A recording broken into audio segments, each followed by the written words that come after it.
Good evening, everybody. My apologies for our late start. We had some technical difficulties and an executive session. But now we are here. I'd like to call the August 21st, 2019 board meeting to order and remind everyone to please use your microphones when speaking. Thank you. Our first item is reports by the Chief Executive Officer and management staff. Thank you. We're going to start out with a safety minute from Clark Balfour, our TVWD's General Counsel. Thank you. Good evening, Commissioners. So our topic tonight is situational awareness, and you'll notice from the slide that I had great assistance, in fact, mammoth assistance, from Robert Witham, our emergency program coordinator.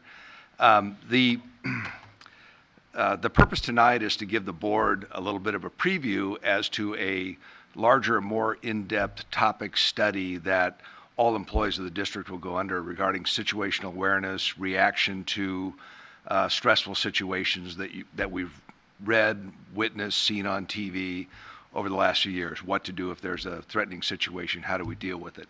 Situational awareness is part of that. And so as Robert will be working with Tom and the rest of the staff to bring this forward over the next few months, we thought we'd give you a very high-level view of some of the concepts. So what's situational awareness? It's the ability to identify and process prospective dangers in your environment and to comprehend what's going around you from a defensive mindset. In other words, pay attention. But it also means just to be prepared and not scared. And you know, the events that we see on a daily basis on the media tends to make you think, I don't want to leave the house. But that's not realistic. So it doesn't mean that we're looking for trouble. It just means that we're being aware of it. And if we can do anything about it, we're going to try to get away from it. So first thing to do is to assess your surroundings. You know where you are. Look around and take account of the situation you're in. And then what that environment is will help you determine what you need to do. This is Cooper's color codes. And it goes from white to yellow to orange to red. And you can imagine from those colors kind of what that means.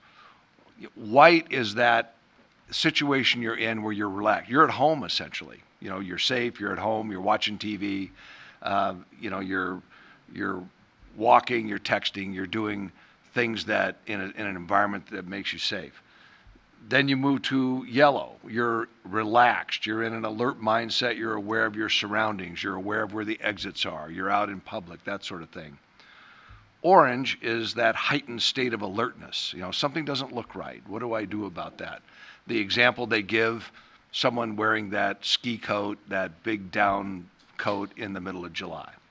And then red is you've perceived a threat or a high potential for it. You're concerned. You want to do something. You run, you hide, you fight. One thing to do is to use your imagination and play what ifs. Now, don't let your imagination run wild. Don't have what if situations that are aliens coming and attacking you, but something a little bit more realistic. But essentially, use it to establish scenarios in your mind as to if this happens, what should I do? And it's no different than driving if you think about it, you know, because you always are trained to drive defensively. You know, leave yourself a way out. Watch out for that person coming over into your lane. This is the same thing. You know, what if? Do I have a way out or some place that I can go? This one is always interesting. The everything is fine concept, because a lot of times things will be happening and you know it's out of place, but your mind will tell you it's okay, nothing to worry about. So if the building is on fire, the building is on fire. Don't sit there and say, oh yeah, I think this is all fine. Be aware of those things. Don't get distracted.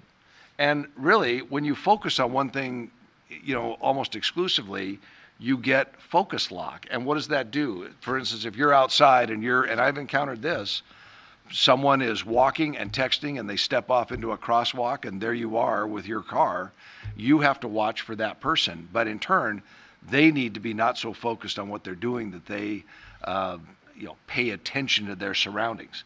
So be careful of focus lock.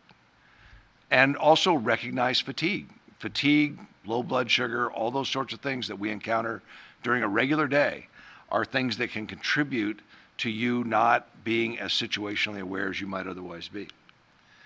And then finally, my favorite, trust your gut. If something triggers you a response that maybe there's something not quite right, trust it and then figure out a strategy of how you're going to deal with it. So with that, that concludes the safety moment, and it's a preview of what we're going to do over the next few months with our employees, and I'll extend an invitation. Of course, you're invited to attend. How's that? So, thank you. So a few other things just to report on. Our Portland cryptosporidium results, there were no reported detections of cryptosporidium oocysts in water samples collected from the Bull Run headworks during the past month. We had a rate open house session, a first of two, on Wednesday evening, August 14th.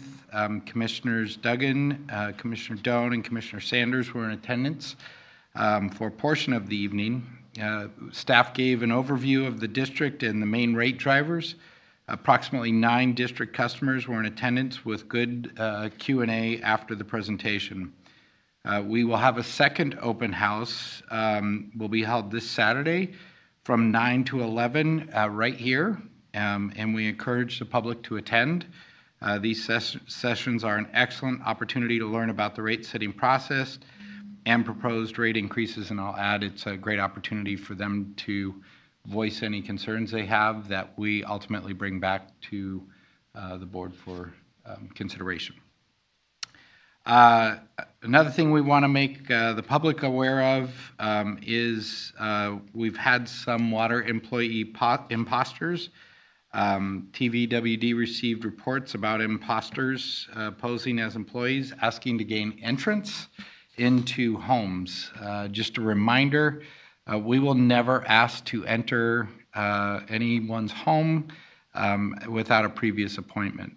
TVWD employees always have a photo ID badge, so if you're unsure, ask to see the badge, and if you're still unsure, I would recommend that you call us at 503-848-3000.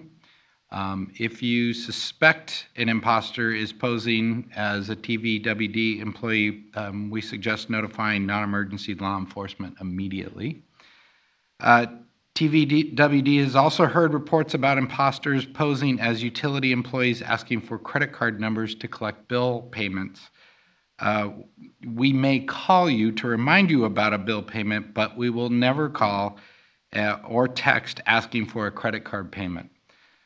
So in addition, our staff does not take payments at houses or businesses. So there's a variety of payment methods that are listed on our website at www.tvwd.org.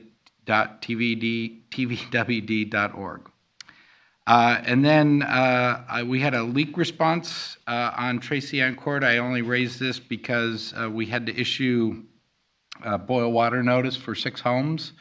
It was a short duration event. We issued the notice as a preventative measure, a precautionary measure. We took samples, and by the event was taken care of on that Saturday, just a few hours after the leak was reported. And by the next morning, we had an all clear that nothing came back positive. And then the CEO transition process update. The transition continues, but Mark is now, he's working in a capacity on the operations side, operations plan for the WWSS. And he's also drafting position descriptions for managing the WWSS. So once he completes those drafts, the management team, we will review that and determine how best to proceed with those positions. And we will also be working with our WWSS partners and making sure that everybody's on board with how we proceed. The other thing is all district issues are now being run through me. and I utilize Mark on an as-needed basis. So I'm coordinating with staff on several issues and coming up to speed regarding the CIS and working on with our partnering agencies, trying to meet with them. Met this morning with Beaverton Public Works Director. I have a meeting this Friday with Hillsborough and their new water manager. So, and these meetings will be continuing for me, meeting with regional folks for quite some time. I'm also meeting with staff one-on-one, and we'll be continuing to do that for quite a while, because my intent is to meet with everyone, but it's just going to take some time to get through all that. And finally, department report. Clark Balfour again will present the department report this evening. Good evening again. So, legal department report. It's been a while since I've talked to you generally about the projects we're working on. Certainly we talk about things that are very specific and very focused. This is more of a broad overview. What has been the major focus from a legal perspective? The Willamette Water Supply Program, no surprise there. Land acquisition, not only for the Willamette program, but also for other TVWD only projects. We've had a slew of intergovernmental agreements, as you're well aware. We've done a lot of contracting, and we've had some customer relations efforts, mostly in the CIS program. What's the biggest thing with the WWSP? Well, as you know, or WWSS, excuse me. The biggest thing is the WIFIA loan. I mean, we closed that back on August 2nd. It provides incredibly favorable repayment terms on that $388 million loan. We should save $138 million in repayment savings over a 42-year payment period.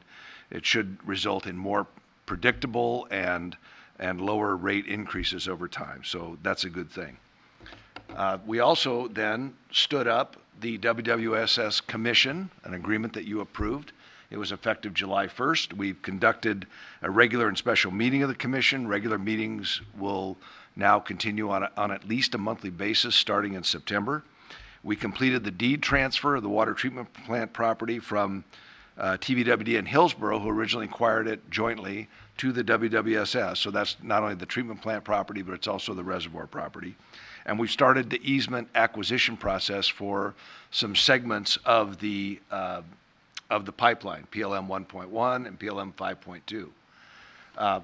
But there's also ongoing things, as you can imagine. So now the things that we are focusing our attention on are the project agreement between TVWD and WWSS for what we call the Metzger Pipeline East. Then there also will be a companion project of Beaverton and the WWSS project for Shoals Ferry Road, which coincides with our Metzger Pipeline East. And then there's a Hillsborough WWSS agreement for a segment along what we call PLW along Cornelius Pass Road. We've declared public necessity for PLW 1.3, which is the area south of, it's part of South Hillsborough, it's the area south of Butternut Creek. And we're also now moving, as we migrate things from Tuolumne Valley Water and Hillsborough to the WWSS, it means that there's a lot of agreements and other things that need to be assigned over. Contracts with consultants, contracts with designers, constructors, other agencies. So we're working on those. It's going to be a pretty heavy load. We've also stood up the Willamette Intake Facilities Commission. You know, now it's a year old, so it's a little bit more dialed in. But the fact is, we're now working through the land use application for the raw water facilities project. And then we've also landed, I think, I'll look at Mr. Kraska on this, but I think we're very, very close on the final routing of the raw water pipeline through the park property that's jointly owned by TVWD and Wilsonville. And the significance of that is that once we actually determine that final location of that pipeline, it allows for recording the easements that we negotiated over a year ago, but we've been waiting for this final description in order to take those to the recording office.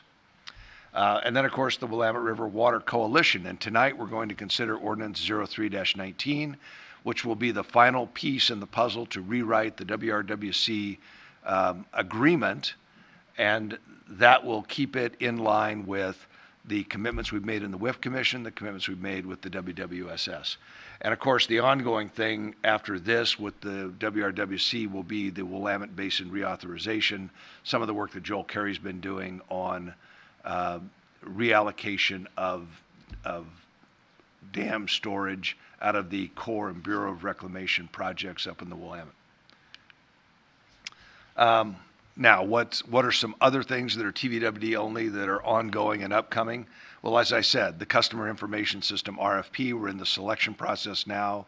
That will then result in negotiation of a contract and implementation of a new system to provide better customer service.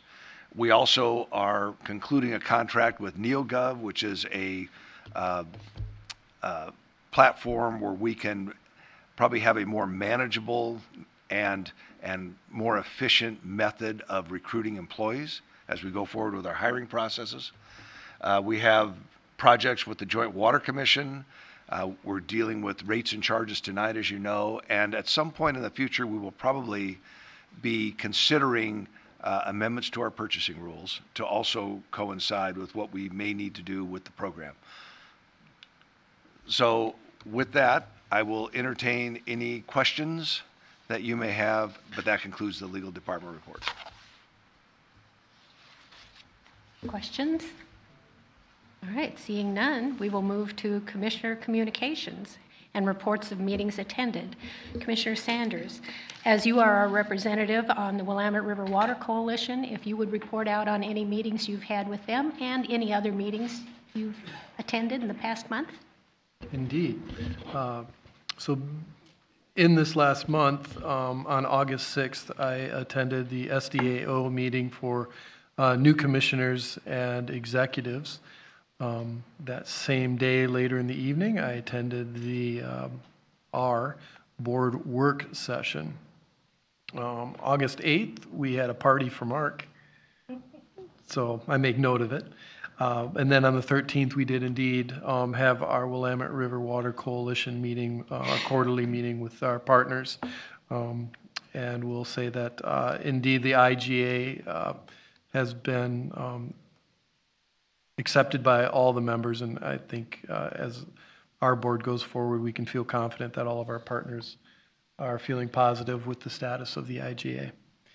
The very next day, I attended the public meeting for the rate setting, and then tonight's board meeting. So a pretty busy 3 weeks. Thank you. Commissioner Schmidt. I have 3 meetings to report. I also attended the work session on the 6th, and we had a meeting with Tom and Mark and Bernice to discuss tonight's agenda and then tonight's meeting. I will go next because I just want to remind Commissioner Schmidt that he also had a meeting with me and our former CEO on July 29th to conduct an exit interview. And we got some valuable information out of that we'll be sharing with the rest of the board. Yeah, thank you. And on the 1st of August, I attended the all-employee meeting in the morning, really early. And the purpose of that was to introduce our new CEO, Tom Hickman. On the 6th, I attended a meeting with Tom just for a one-on-one discussion to transition into our new roles. Also on the 6th, the board work session where we talked about rates and the communication plan being used for the Willamette Water Supply Program. On the 13th, I had a meeting with I'm losing it, with our CEO and with Mark Knudsen and with Commissioner Schmidt to do the agenda planning for this meeting and then, of course, tonight's meeting. So moving smoothly to Commissioner Duggan, you are a representative on the Willamette Water Supply System Commission, so if you would report out on any meetings you've had with them and the rest of your activity for the month.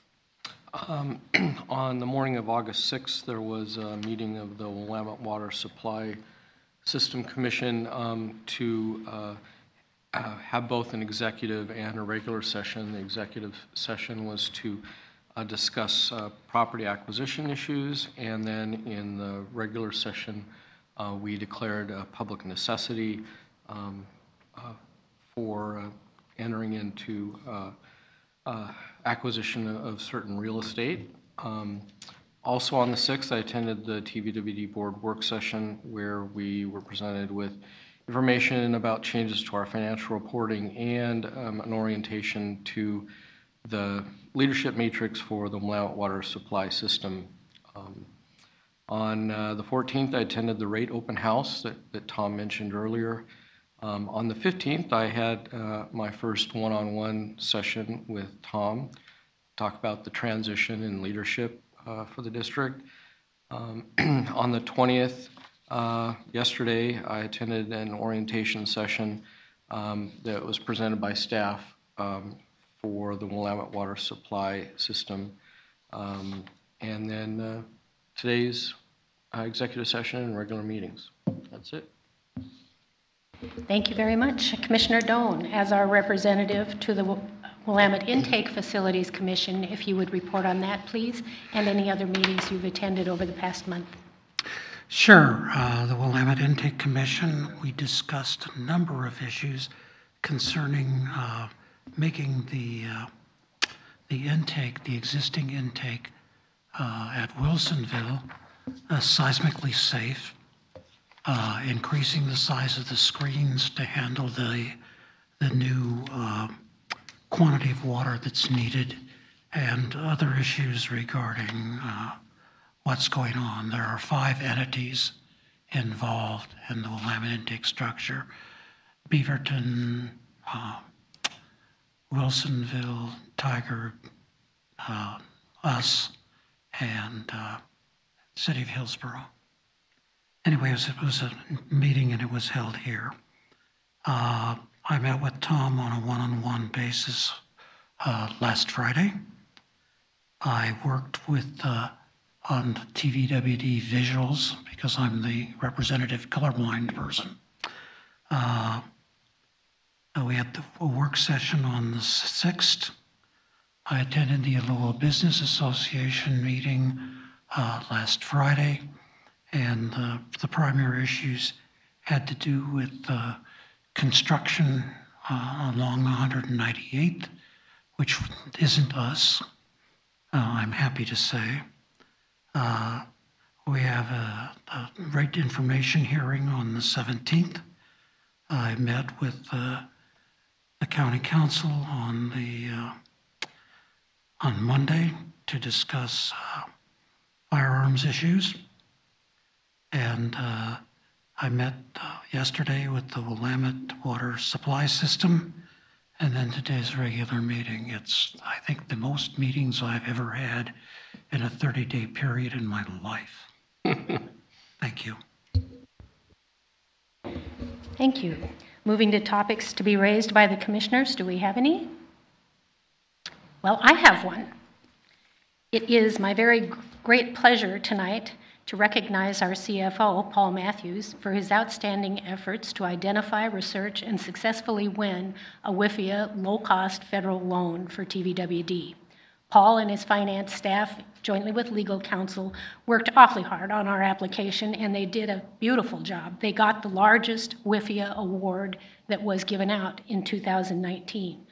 Paul also went the extra mile to make sure that our partners in the supply project, the City of Hillsborough, were aware of and prepared, and he assisted them to fill out their loan application. So they also were able to save money. This action on Paul's part saves TVWD ratepayers over $138 million. It saves Hillsborough $125 million. And it is directly the reason that we are looking at a rate increase proposal that is less than half of what we had earlier anticipated it would be. So, Paul, we have a little plaque. If you would come forward and accept it.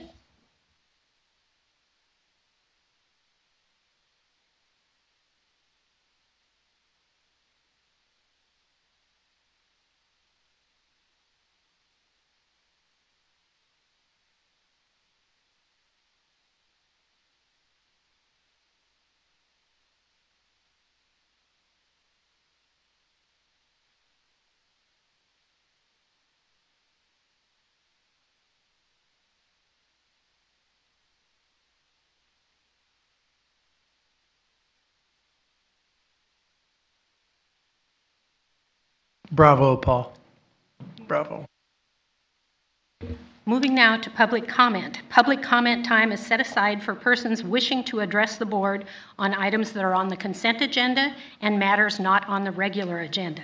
Additional public comment will be invited on all agenda items as they're presented. Do we have any persons present that would like to comment at this time? We seem to have one person, so I need to let you know that you are limited to 5 minutes unless an extension is granted by the board. Please do be sure to step up and use the microphone, push the button. And for the public record, if you would give us your name and your address, please.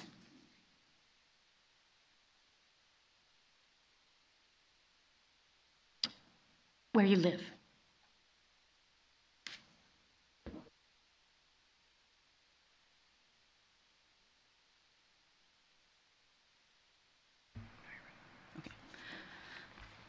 My name is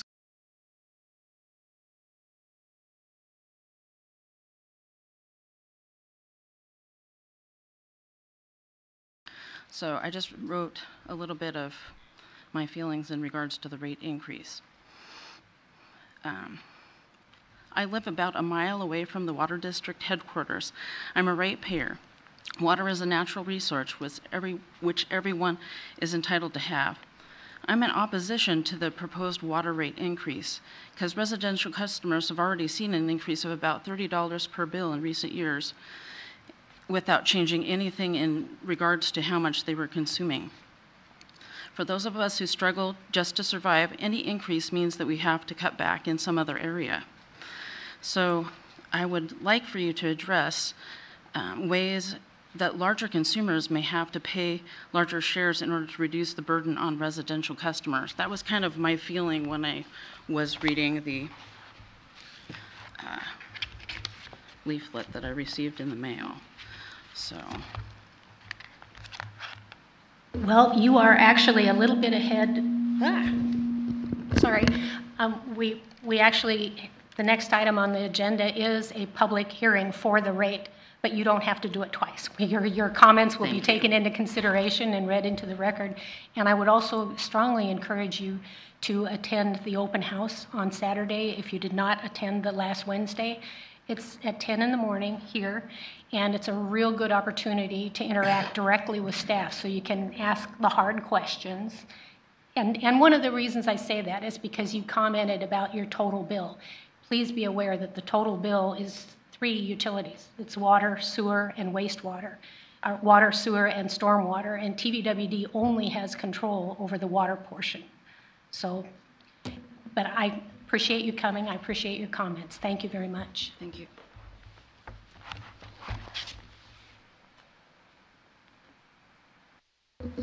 So as I just said a moment ago, the next item on the agenda is to open a public hearing to consider adopting Resolution 2419, establishing water rates and other service charges for the Tualatin Valley Water District with an effective date of November 1st, 2019. No action will be taken during this meeting. First, we'll have a staff presentation, and then I'll open the public hearing, and anyone that wishes to offer testimony in support or opposition will be given 5 minutes unless there are more than 3 people, and then we have to limit you to 3 minutes per person. Following the testimony, I'll close the rate hearing, and we'll hear any additional comments from the staff or the board.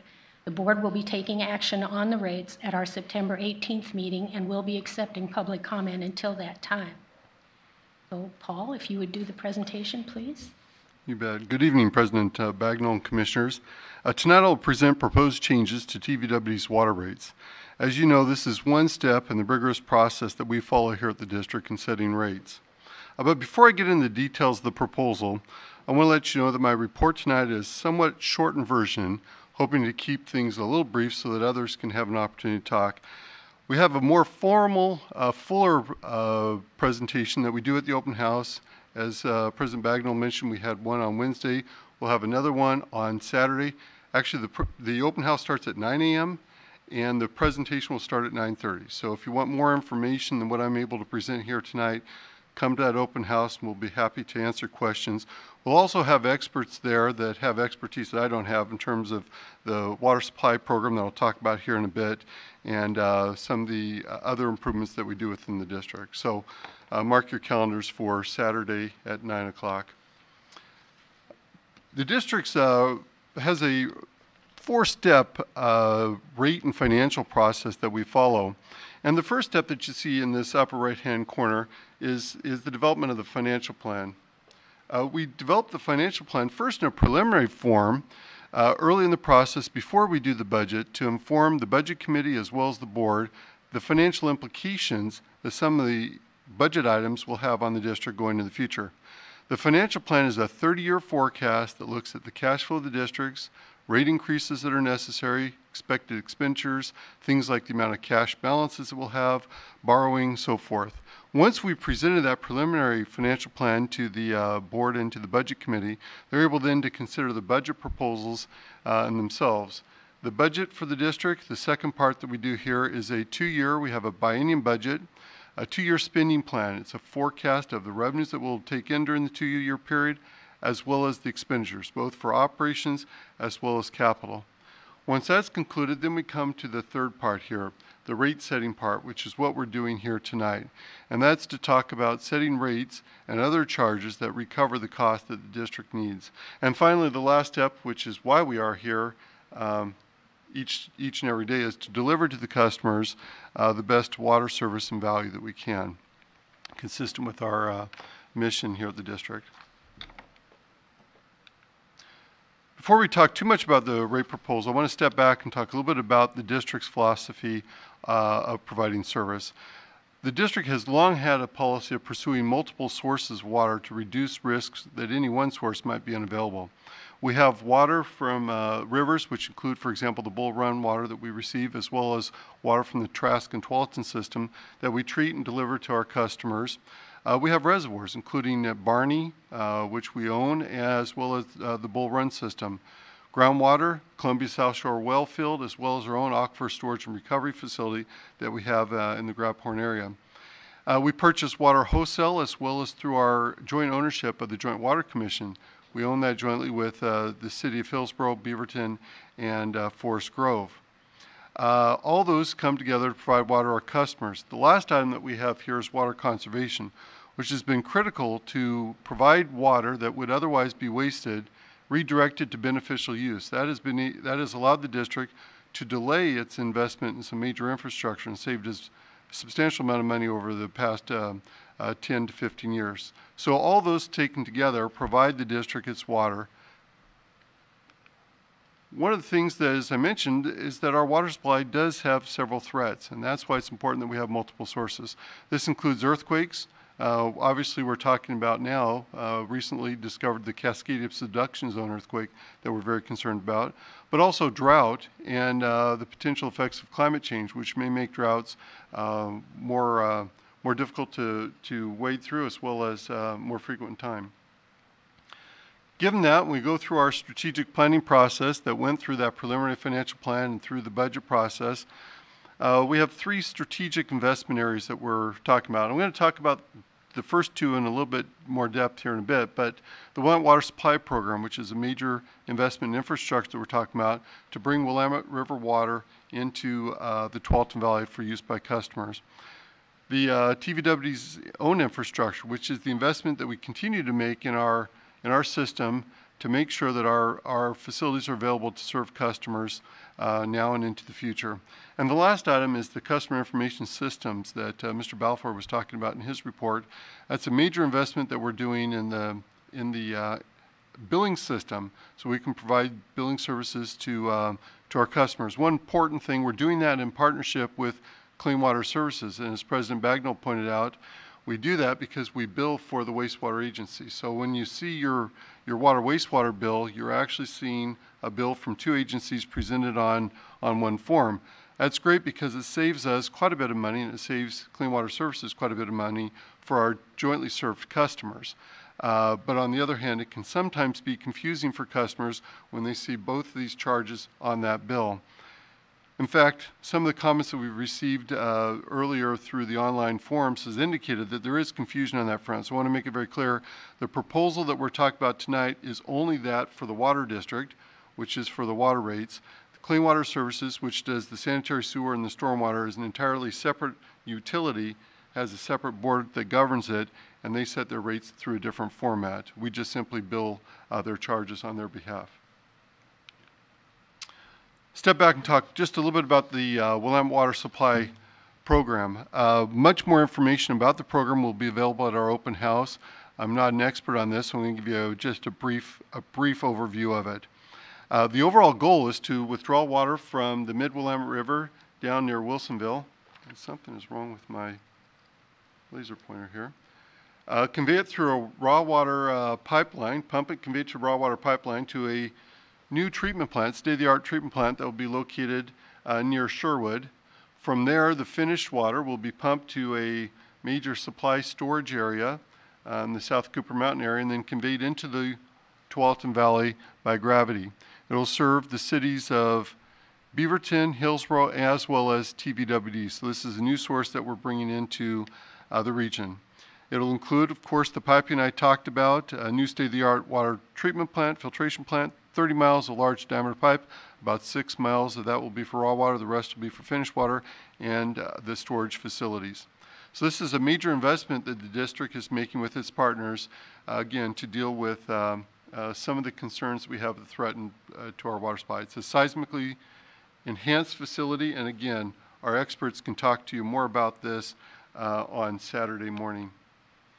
One of the things that we're particularly happy or proud of is that 96% of the money spent so far within the Willamette Water Supply has gone to local employees and goods and services. The picture that we see here is actually pipe being fabricated in North Portland by Northwest Pipe, if I got that right. And so far we've been able to procure just a vast majority of these locally. That strengthens our local economy and keeps the dollars here for our employees. In addition to the water supply program, the district has to operate the existing water system. We do about 23 million gallons per day of water on average we deliver to the citizens and businesses within the district. On a peak day, we need to have capacity to deliver up to 42 million gallons of water during the peak day. We do that through 13 pump stations that are located throughout the district.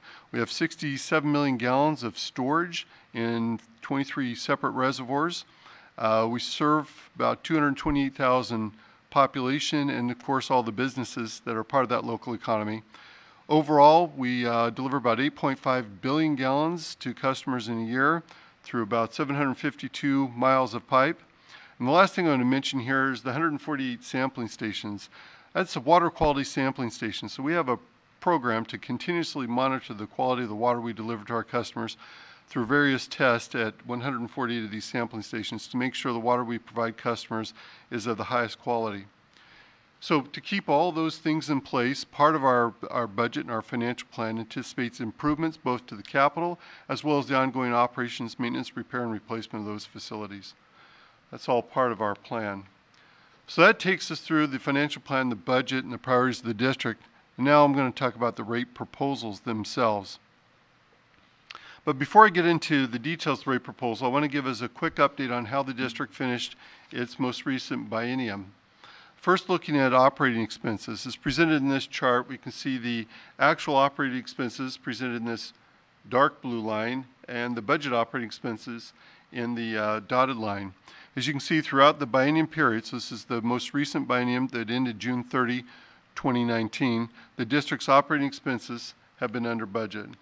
Similarly, looking at the capital expenditures, we look at the same thing. Our capital expenditures have been under budget. Water sales in the last 2 years have actually been above what we had estimated. And that's because, unlike this summer, the prior 2 summers, we had relatively warm, dry summers that produced quite a bit of demand on the system. As you can tell if you've been outside this evening, it's a little wet. And this summer, we're actually behind on water sales by about 9%, which could have up to $1.5 to $2 million hit on our revenues just in the first 2 months of this fiscal year. So last biennium, we had strong water sales driven by that dry summer. We are at risk this year with this wet and cooler summer of not selling quite as much water. Last item I want to talk about are system development charges. So the district has a policy that growth should pay for itself and that existing customers should not be subsidizing growth. One way of doing that is to assess system development charges on new connections to the water system for new construction. So when a new house is developed and built and connects to the water system, they offset the cost of growth through that one-time payment of a system development charge. In the most recent biennium, growth within the district actually was stronger than what we had forecast. It's highly volatile, as you can see in some of the early months, but we ended the year with strong system development charge revenues. Now that money is dedicated under Oregon law, can only be spent on new capital facilities, so it cannot be spent on operations. However, it is strong performance, and we're happy with that as well. So where are we at the end of the fiscal year, or the end of the biennium? Our operating expenditures are below budget, our capital expenditures are below budget, our water sales revenues exceeded projections, our system development charges exceeded projections, our cash balances as a result of that are higher than planned, so we're starting the 2019-20 biennium in strong financial position. I'm going to transition now and talk a little bit about our capital improvement plan, and this is all was discussed in the financial plan and the budget process that we talked about earlier, and again, more details available at the open house. What you see here is the plan over the next 10 years for capital expenditures. The gray area that you see here is for the in-district capital improvements plan, and those are the improvements that we have here within the district to repair and replace pipe and other storage facilities that are local to our distribution system. The blue area is the Willamette Water Supply Program or Willamette Water Supply System. That's the large capital investment that we're making in the Willamette.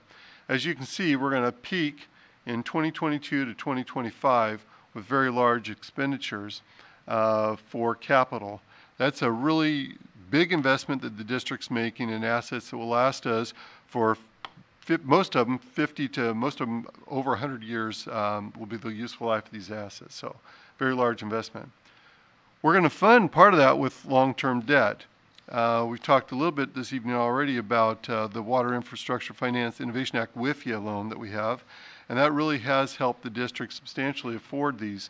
What we've presented here in the bar charts are the estimated bond sales that we have. That's how the district secures its long-term debt to fund the capital improvements program. So we've timed those to do a couple things. One, reduce the overall impact immediately on our ratepayers. Two, to better match the repayment of that debt with those future users who will benefit from the investment that we're making now. So this is the plan to use debt to keep those water rates at the level that we have projected. Presented here are the customer impacts that we anticipate. What you see are the typical bill for a customer with 7 CCF of water. This is without inflation, so this would be just the change that we have estimated without inflation.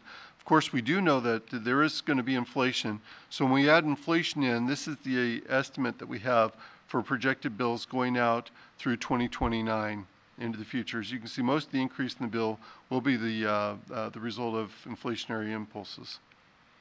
What we see in terms of a projected rate increase is 3.6%. I must warn you that's a lot of precision to say 3.6%. It's going to go up and down based on the things that we've talked about already, the weather and so forth, and also the cost of construction. Later in the presentation, I'll talk about some of the risks that we have to our forecast. But right now, given the givens and assuming the assumptions, the financial model that we have assumes 3.6% rate increases, and that is the basis for our proposal tonight, is that 3.6% proposal. Now, 2 years ago when we went through the forecast, we had a much different expectation. In fact, this chart presents the difference. We estimated at that time over 8.5% rate increases, 8.8% rate increases actually through 2026 to pay for the water supply program. And now we're at a much lower rate increase down at 3.6. I think it's very reasonable to say, what changed? What were the major impacts? It is the WIFIA loan. That is substantially what has changed the trajectory of rates here at the Water District. What I've presented here is a comparison of the debt service that we had in the 2017 plan versus our current forecast. So the gray bars that you see here is the annual debt service payment that we had expected to be paying.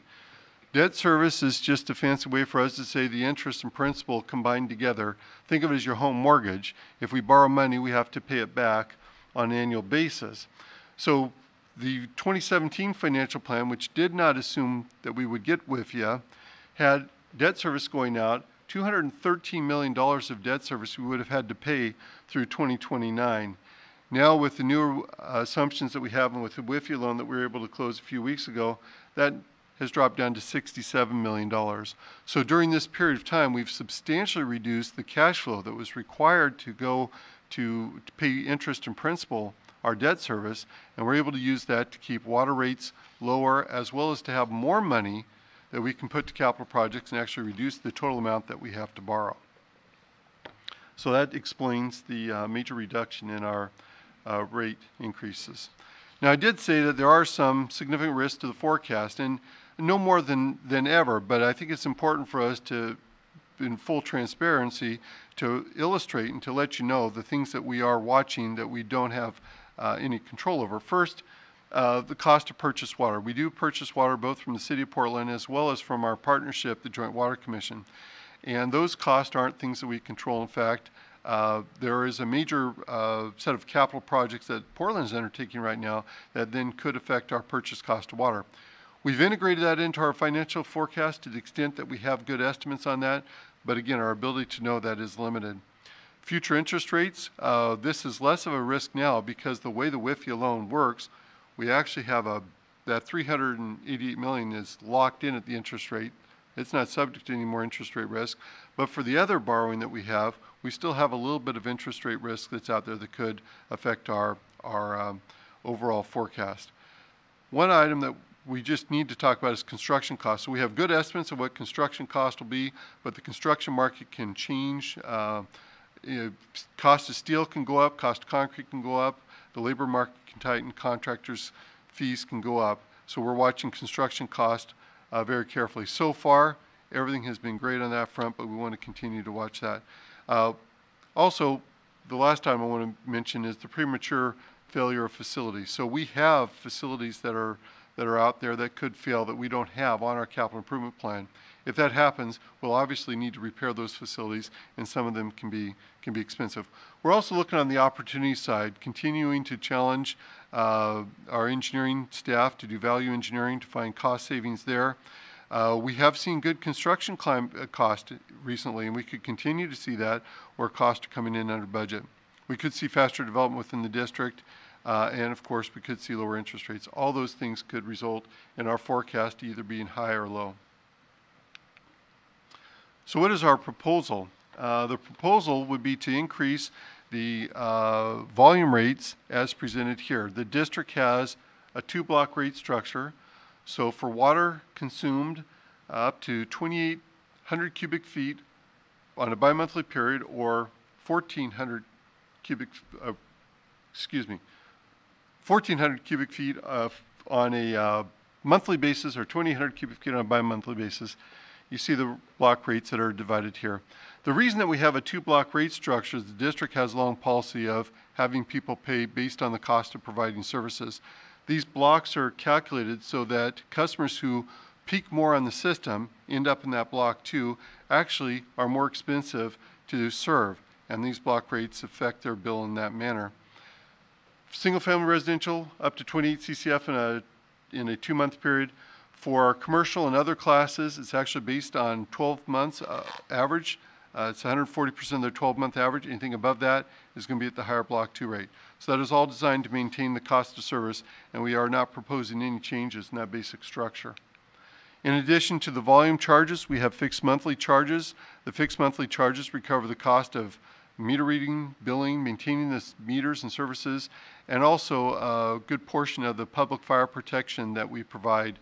A lot of the cost of the water district actually is to have capacity available to our first responders to fight fires when they occur.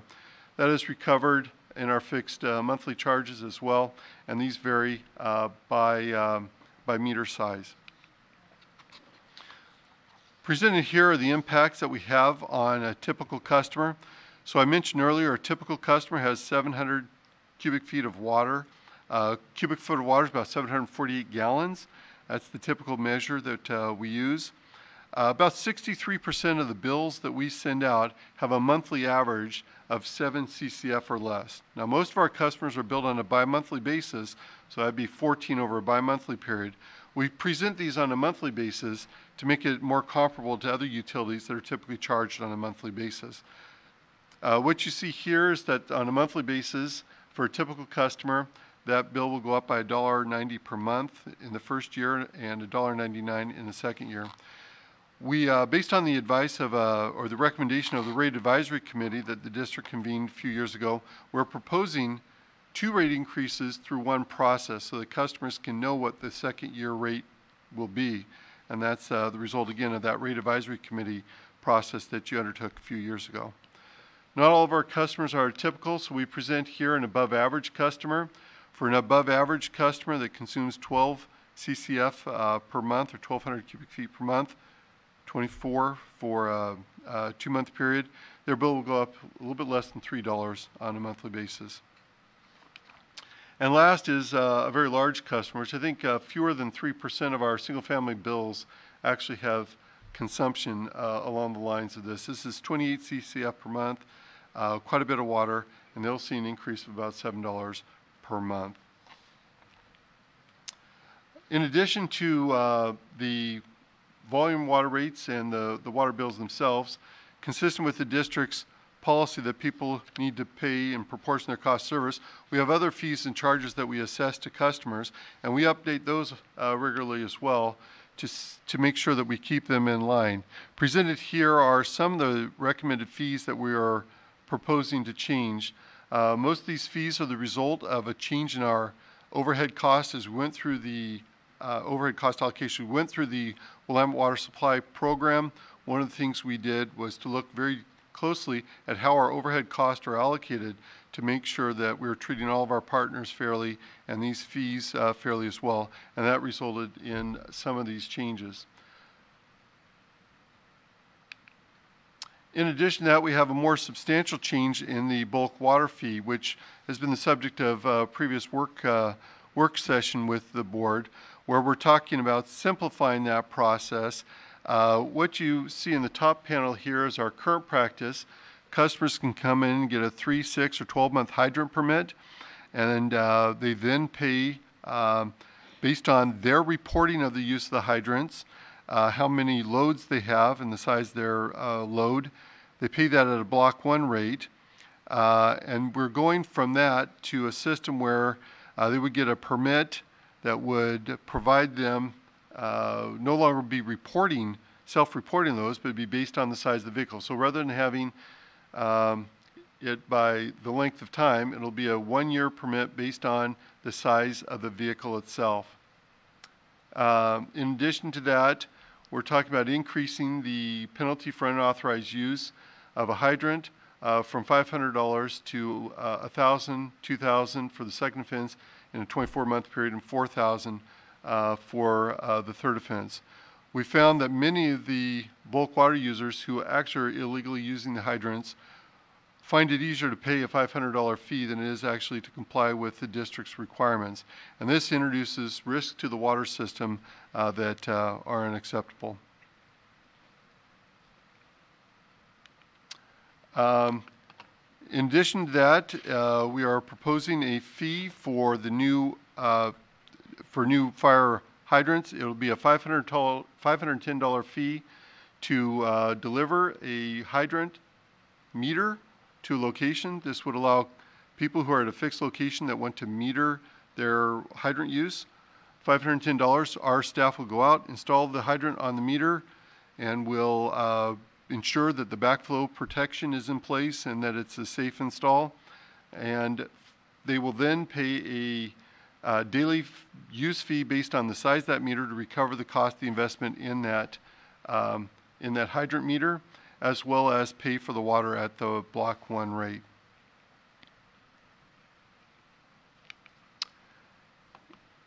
And there is one correction to this item, and that is our fire hydrant testing. We've introduced a more graduated system based on the cost of providing the various services. Our current fee is $235, but in many cases, there isn't that much cost incurred by the district to do that. So for requested flow tests where the district has existing information within the last 3 years, the cost is $30 to provide that. Where there's no existing information, but it's able to do it from within the office using the district's hydraulic model, it'll be $105. If there's no existing information and we go out and do a full test, the cost is $565. And that if it's an extended pressure test, if requested to go out and do that, it'll be $695. And here we have a little bit of a change. Extended pressure test without an additional, and this should say flow test, it would be $470. So we'll correct that in Exhibit B of the resolution for your consideration next month, as well as a couple other typos that we had, spelling typos in the Exhibit B.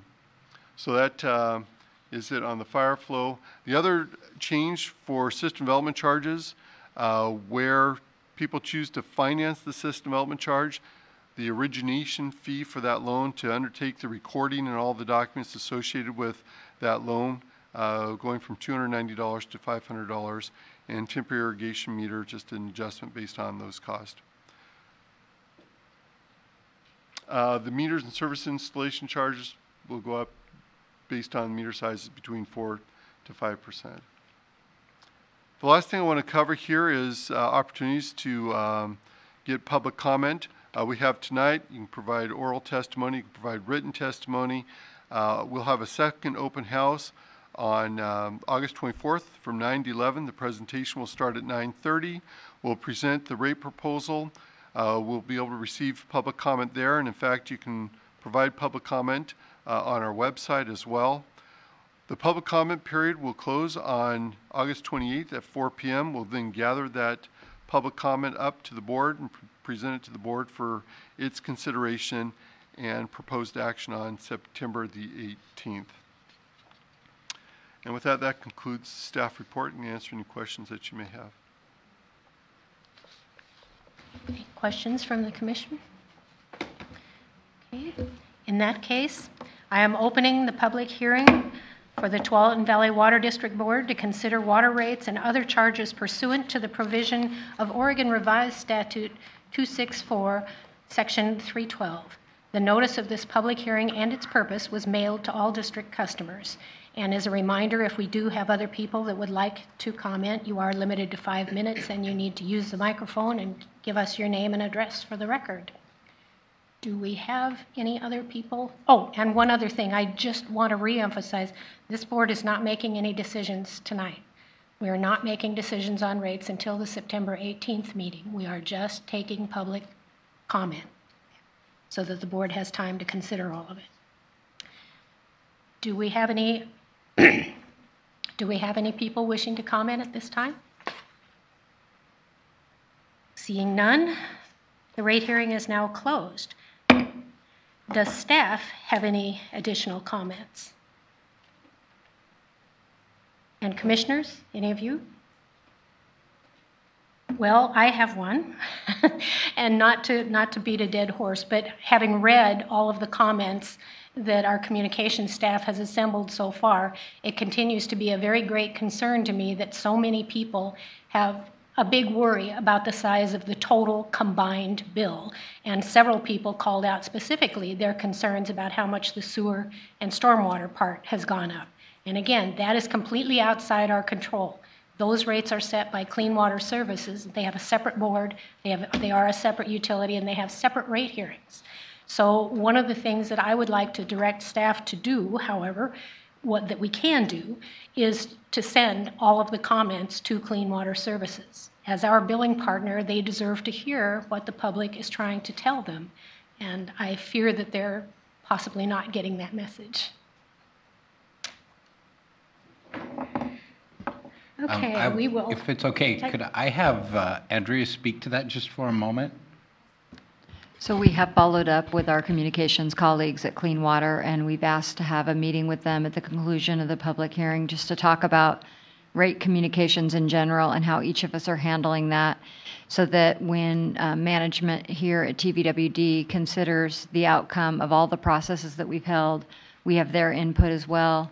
We want to really look at their timing and our timing and a lot of these other nuanced issues that it is very difficult with the communication of just a bill and a bill insert to educate 60,000 customers. So we'll talk through those with them, and that'll be part of our notes from this rate setting process. I appreciate that, because one of my other issues is that unless something has changed, Clean Water Services does like one public hearing at 9 o'clock on a Tuesday morning sometime in the spring, and then they raise their rates on sewer and stormwater on July 1st, right before everybody's using more water. So your bill goes up because you're irrigating, and your bill goes up because you got a rate increase on the sewer and stormwater side. And so I think it's important for us to communicate some of the frustrations we're hearing with that billing partner.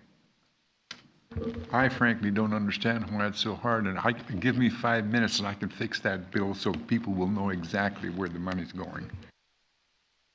It can't be that hard.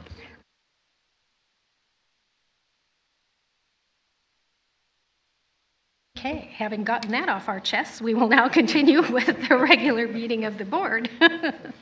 Moving to the consent agenda. Consent agenda items are considered to be routine and may be enacted in one motion without separate discussion. Any board member may request that an item be removed by motion for discussion and separate action. Any items requested to be removed from the consent agenda for separate discussion will be considered immediately after the board has approved the items that don't require discussion. So we have two items on tonight's consent agenda.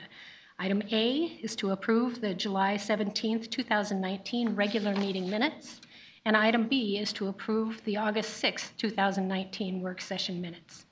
Do I have a motion and a second to approve the consent agenda as presented? So moved, but I would like to have one note in the July 17th regular meeting minutes. It talked about, and I apologize to staff that I didn't get this comment to you earlier. I was just reviewing it this afternoon before coming to the meeting.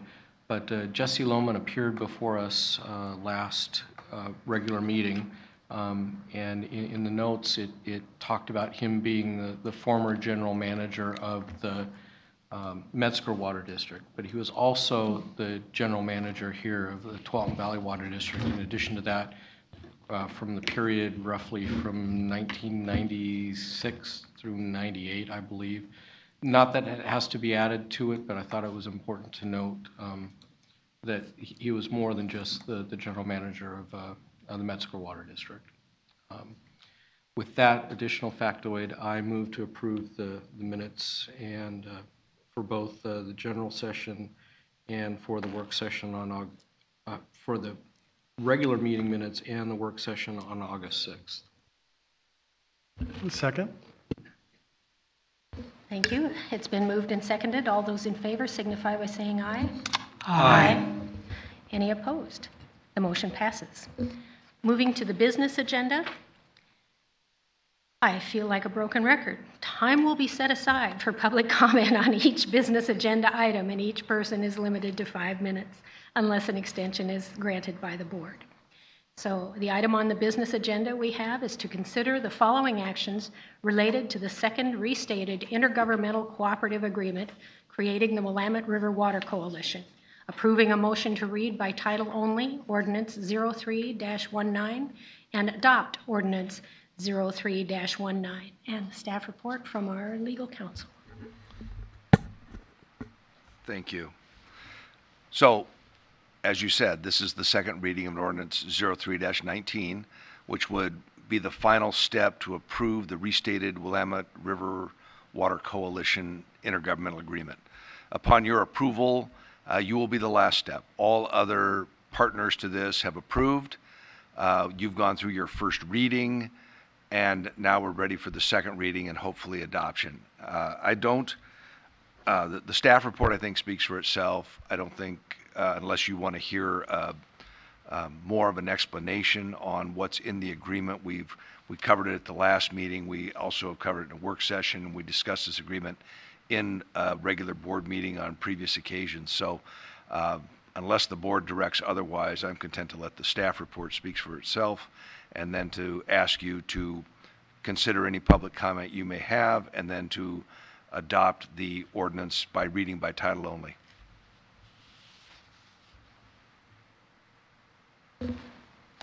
Do I have a motion and a second to read by title only the draft ordinance? So moved. I'll second. Thank you. All those in favor signify by saying aye. Aye. With no opposed, the motion passes. I'd like to invite staff to read the ordinance title into the record. Ordinance number 03-19, an ordinance approving the second restated intergovernmental cooperative agreement, creating the Willamette River Water Coalition, an intergovernmental entity formed under ORS Chapter 190 between Tuolumne Valley Water District and the cities of Sherwood, Tigard, and Tualatin. Thank you. Do I have a motion to adopt ordinance 03-19? I so move. I'll second. Thank you. All those in favor signify by saying aye. Aye. No opposed, I assume. The motion passes. Well, there being no further business tonight before the board, this meeting is adjourned. Thank you, everyone, for coming.